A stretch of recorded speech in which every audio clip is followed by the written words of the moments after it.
보신 것처럼 의료계 직장 내 괴롭힘, 이른바 태움으로 극단적인 선택을 한 고 서지훈 간호사의 죽음이 업무상 재해로 인정됐습니다. 사건과 법 김혜민 변호사와 자세한 이야기 나눠보겠습니다. 지난해 1월이었죠. 고 서지훈 간호사가 태움으로 고통을 받다가 목숨을 끊는 일이 있었는데 이번 사건 다시 한번 짚어보죠. 네. 서 간호사는 2015년 7월부터 2018년 12월 중순까지 서울의료원에서 업무 강도가 가장 높은 팀에서 순환 배치 없이 근무해 왔는데요. 보통은 1년이 채 되기 전에 순환 배치를 하는데 서 간호사는 2년 이상 순환 배치 없이 근무했고 같은 해 입사한 다른 동기 간호사에 비해서 연간 근무일수와 야간 근무일도 많았습니다. 서 간호사는 잦은 근무표 변경과 불합리한 근무 일정, 그리고 야간 근무 등에 대한 괴로움을 토로했고 극단적 선택을 하기 전에 가족들에게 무서운 분위기 때문에 일을 못하겠다, 너무나 외롭고 서럽다, 커피 타다가 혼났다 등의 메시지를 보내기도 했습니다. 그리고 결국 유서에 병원 사람들의 조문을 받고 싶지 않다라는 말을 남기고 지난해 1월 자택에서 숨진 채 발견됐는데요. 이후 진상대책조사위가 꾸려져서 서울의료원에 대한 조사를 벌였고 지난해 9월 서 간호사의 죽음은 직장 내 괴롭힘에 의한 것이라고 결론 내려졌습니다.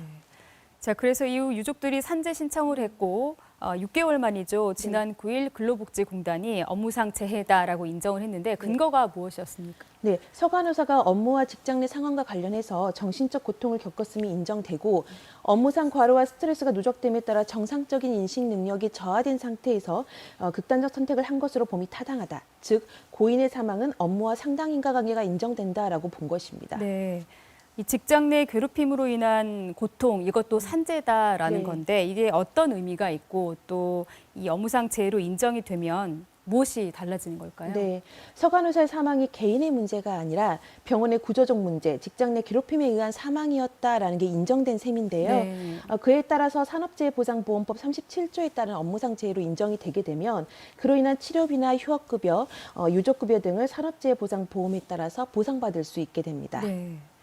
그런데 태움으로 인한 사망에 대해서 산재가 인정된 게 이번이 처음은 아니죠? 네, 그렇습니다.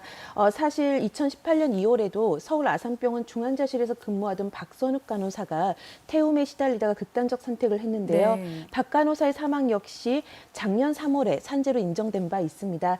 박 간호사 사건이 발생한 이후에 직장 내 괴롭힘 방지법으로 일명 불리는 개정근로기준법 입법이 추진됐고 이 개정법이 작년 7월 16일부터 시행되었는데요.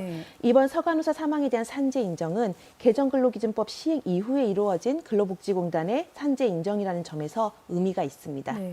그렇다면 말씀하신 이 근로기준법, 개정된 근로기준법 어떤 내용들이 들어있습니까? 일단 그 전과 달리 76조의 2, 직장 내 괴롭힘의 금지와 76조의 3, 직장 내 괴롭힘 발생 시 조치라는 각 규정을 신설했는데요. 이에 의하면 직장 내 괴롭힘이 무엇인지 그 의미를 규정하고 이를 금지하고 있으며 직장 내 괴롭힘이 발생한 경우에는 사용자는 지체 없이 조사를 실시하고 피해 근로자에게 적절한 조치를 해야 한다라는 내용 등을 담고 있습니다. 그리고 이러한 법 개정에 맞춰서 직장 내 괴롭힘이 원인이 되어 발생한 질병에 대해서는 산업재해보장보험법에서 이를 업무상 재해 중 하나인 업무상 질병 사유로 추가하게 된 것입니다. 그런데 이 개정된 법이 시행된 이후에도 여러 가지 한계점들이 있다 이런 목소리가 나오고 있지 않습니까? 그래서 지난 9월에 일명 태움 방지법도 발의가 됐죠. 네, 그렇습니다. 일단 방금 말씀드린 개정근로기준법은 종전근로기준법과 달리 직장 내 괴롭힘 금지 규정을 신설했다는 등 큰 변화가 있지만 사실 해당 규정에 의하더라도 사용자나 근로자는 다른 근로자에게 직장 내 괴롭힘을 해서는 안 되지만 만약 그렇게 한 경우에 대한 제재 규정은 없고요. 또 처벌 규정도 별도로 없습니다. 또한 무엇보다 사용자가 곧 가해자일 경우에는 사용자는 진상조사를 해야 되는 사람일 뿐이어서 유명무실하다는 지적이 있어 왔습니다. 그래서 지난 9월 민주당 강선우 의원은 직장 내 괴롭힘 발생 시에는 상급기관인 고용노동부나 근로감독관에게 신고하도록 하고 이를 위반한 경우 처벌할 수 있는 근거 조항을 근로기준법 등에 담는 내용의 개정안을 발의한 상태입니다.